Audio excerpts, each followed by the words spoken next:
नमस्कार। आज हम बात करेंगे एनआईएसएम सर्टिफिकेशंस के बारे में। बहुत सारे लोगों ने मुझसे बहुत सारे क्वेश्चंस किए हैं एलिजिबिलिटी क्राइटेरिया को लेकर के, फीस के बारे में जानकारी जानना चाहते हैं, पासिंग मार्क्स क्या रहेगा, इवैल्यूएशन मेथोडोलॉजी क्या है, जॉब्स किस तरीके के मिलेंगे और बहुत सारे लोगों ने ऐसा भी पूछा है कि सर्टिफिकेट की वैलिडिटी कितने साल रहेगी, स्टडी मटेरियल कहाँ से मिलेगा, कब मिलेगा। तो इस वीडियो के माध्यम से हम इन्हीं सारे डाउट्स को क्लियर करने की कोशिश करेंगे। तो सबसे पहले अगर मैं बात करूं एनआईएसएम सर्टिफिकेशंस की, तो वैसे तो 26 टोटल सर्टिफिकेशंस एनआईएसएम में अवेलेबल हैं, लेकिन उनमें से कुछ इंपॉर्टेंट सर्टिफिकेशंस जो हैं वो ये सारे हैं। अगर आपने एनआईएसएम सर्टिफिकेशंस के ऊपर मेरा पुराना वीडियो नहीं देखा है, तो ऊपर आए हुए आई बटन पे क्लिक करें और पुराने वीडियो को पहले एक बार रिवाइज करें, एक बार दोबारा देखें, तो बहुत सारी क्वेश्चंस जो है वो आपके ऐसे ही क्लियर हो जाएगी। क्यों मैंने इसको इंपॉर्टेंट सर्टिफिकेशंस बोला है, इन सारे सर्टिफिकेशंस को, ऐसा इसलिए क्योंकि कंप्लायंस का इशू बहुत सारे जगह पे होता है और अगर आपने ये सारे सर्टिफिकेशन नहीं किए हुए हैं तो जॉब कंटिन्यू करना भी कई बार चैलेंजिंग हो जाता है। इस कारण से मैंने इन सारे सर्टिफिकेशंस को इंपॉर्टेंट सर्टिफिकेशंस बोला है। अगर बात करूं एलिजिबिलिटी क्राइटेरिया की, तो वैसे तो एलिजिबिलिटी क्राइटेरिया एनआईएसएम के सर्टिफिकेशन की वेबसाइट पे कुछ ऐसा पार्टिकुलर मेंशन नहीं है, लेकिन फिर भी मैं आपको कहूंगा कि अगर आप ग्रेजुएट ना हो तो इस सर्टिफिकेशन का कोई वैल्यू नहीं है। ऐसा इसलिए क्योंकि अगर आप जॉब करना चाहते हैं तो एटलीस्ट आपको ग्रेजुएट होना जरूरी है। कोई अगर बेहतर, कोई एक ढंग की जॉब अगर आप करना चाहते हैं तो ग्रेजुएशन अगर आपका रहेगा तो आप बेहतर तरीके से जॉब कर पाएंगे। दूसरा जो इंपॉर्टेंट पॉइंट बहुत सारे लोगों ने मुझसे कहा है, उन्होंने ये कहा कि हमारा फाइनेंस बैकग्राउंड नहीं है। कोई आवश्यकता नहीं है आपका फाइनेंस बैकग्राउंड हो या ना हो, आप बिना फाइनेंस बैकग्राउंड के भी इस सर्टिफिकेशंस को ले सकते हैं। ऐसा कोई मैंडेटरी नहीं है कि फाइनेंस बैकग्राउंड वाला ही या जिसने एमबीए किया है, बीकॉम किया है, बीबीए किया है, वो ही केवल इस सर्टिफिकेशन को कर सकता है। कोई भी व्यक्ति इस सर्टिफिकेशन को कर सकता है। इवन अगर आप 12th पास हैं, फिर भी अगर आप सर्टिफिकेशन करना चाहते हैं तो भी आप इस सर्टिफिकेशन को कर सकते हैं। अगर बात करूं फीस की, तो जनरल जो फी अगर आप सारे सर्टिफिकेशन का देखेंगे तो टोटल 26 सर्टिफिकेशंस में से मैक्सिमम जो फीस है बहुत सारे सर्टिफिकेशन की वो 1500 रुपए के करीब की है। कुछ सर्टिफिकेशन ऐसा भी है जिसकी फीस 1500 से कम है। कुछ सर्टिफिकेशन ऐसा है जिसका कॉमन डेरिवेटिव सर्टिफिकेशन, जैसे अगर मैं बात करूं तो कॉमन डेरिवेटिव सर्टिफिकेशन जो है उसकी फीस 3000 रुपए की है।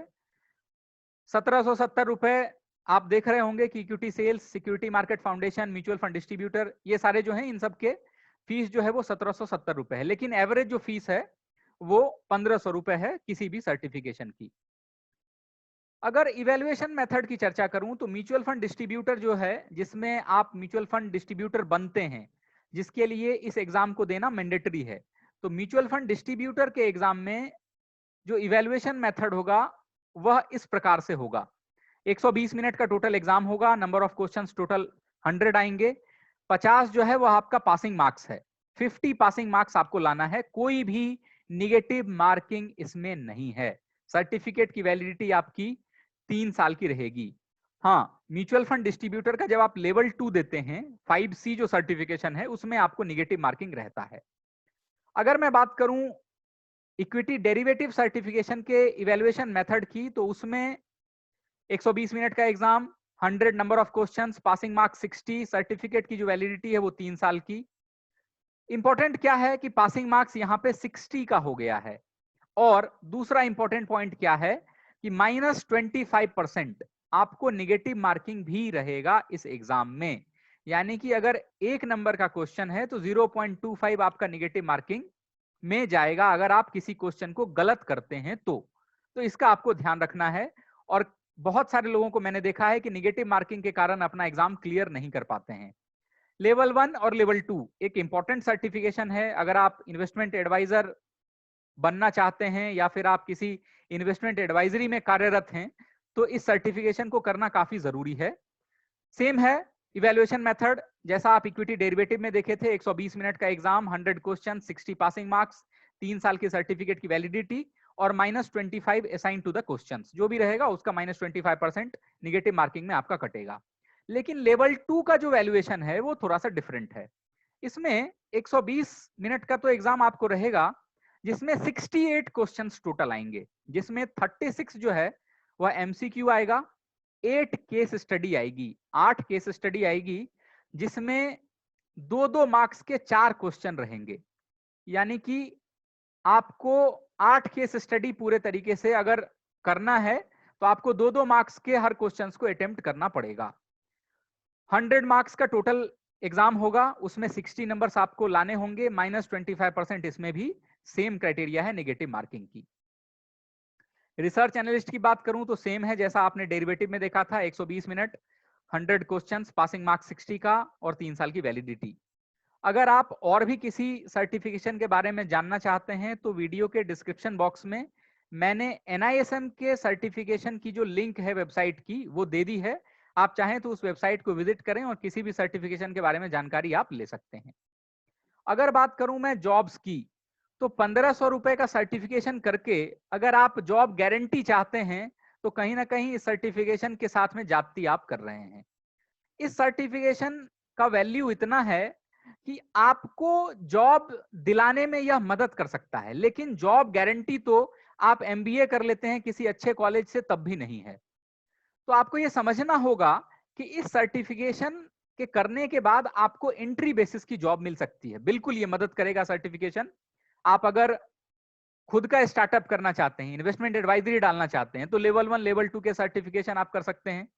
या फिर आप अगर रिटायरमेंट एडवाइजर बनना चाहते हैं तो आप कर सकते हैं, म्यूचुअल फंड डिस्ट्रीब्यूटर बनना चाहते हैं तो आप कर सकते हैं, क्योंकि बिना इसके आपको लाइसेंस ही नहीं मिलेगा। अगर आप किसी ब्रोकरेज फर्म में डीलर का जॉब करना चाहते हैं, ऑर्डर जो प्लेस करता है, तो आपको इस सर्टिफिकेशन की जरूरत है। और भी कई सारे ऐसे फाइनेंशियल डोमेन हैं जिनमें इस सर्टिफिकेशन की वैल्यू काफी अच्छी है, आपको जॉब दिलाने में मदद कर सकती है, लेकिन गारंटी किसी चीज की तो वैसे भी नहीं है। और सर्टिफिकेशन जो कि 1500 से 3000 और 1700 रुपए का है, ऐसे सर्टिफिकेशन करने के बाद अगर आप जॉब गारंटी चाहते हैं तो मैं कहूंगा कि कहीं ना कहीं आप थोड़ा सा इस सर्टिफिकेशन के साथ में जाती कर रहे हैं। इसके बाद अगर मैं बात करूं स्टडी मटेरियल की, तो स्टडी मटेरियल जो है वो जब आप NISM का एग्जाम फिल करते हैं तो सॉफ्ट कॉपी आपको NISM के द्वारा प्रोवाइड किया जाता है। अगर आप हार्ड कॉपी चाहते हैं तो टैक्समैन की एक वेबसाइट है जिसपे आप विजिट कर सकते हैं, वहां पे आपको हार्ड कॉपी भी मिल जाती है। किसी और क्लैरिफिकेशन के लिए और किसी तरीके के स्टडी मटेरियल की जानकारी के लिए आप चाहें तो मुझसे व्हाट्सएप पे कांटेक्ट कर सकते हैं। अगर आप NISM एग्जाम की तैयारी कर रहे हैं, टेक्निकल एनालिसिस सीखना चाहते हैं, म्यूचुअल फंड डिस्ट्रीब्यूटर एग्जाम देना चाहते हैं, इन्वेस्टमेंट एडवाइजर लेवल 1 लेवल 2 देना चाहते हैं, रिसर्च एनालिस्ट का एग्जाम देना चाहते हैं, तो इन सारे एग्जाम्स की ऑनलाइन ट्रेनिंग सेशंस हमारे द्वारा प्रोवाइड किया जाता है। चैप्टर वाइज आपको शॉर्ट नोट्स भी दिए जाते हैं, प्रैक्टिस सेट्स भी प्रोवाइड किया जाता है, वीकेंड क्लासेस की भी अवेलेबिलिटी है। चाहे तो आप मुझसे व्हाट्सएप के माध्यम से मुझे कांटेक्ट कर सकते हैं। एक बात और मैं आखिर में आपको बता दूं, बहुत सारे लोगों का ये मानना है कि NISM एग्जाम देने के बाद में वह टेक्निकल एनालिस्ट बन जाएंगे या फिर वह स्टॉक मार्केट में ट्रेडिंग करना सीख जाएंगे, ऐसा बहुत सारे लोग समझते हैं। तो मैं यहाँ पे क्लियर कर दूं कि किसी भी तरीके का सर्टिफिकेशन केवल आपको एक बेसिक नॉलेज दे सकता है, थ्योरेटिकल नॉलेज दे सकता है। प्रैक्टिकल नॉलेज के लिए आपको मार्केट में बहुत सारी चीजों का ध्यान रख के ही ट्रेड करना पड़ता है। किसी सर्टिफिकेशन के कर लेने से आप बहुत अच्छे ट्रेडर या इन्वेस्टर नहीं बन सकते। हाँ, बेसिक फाइनेंस के बारे में अगर आपको जानकारी लेनी है तो जरूर यह सर्टिफिकेशन आपको मदद करेगा।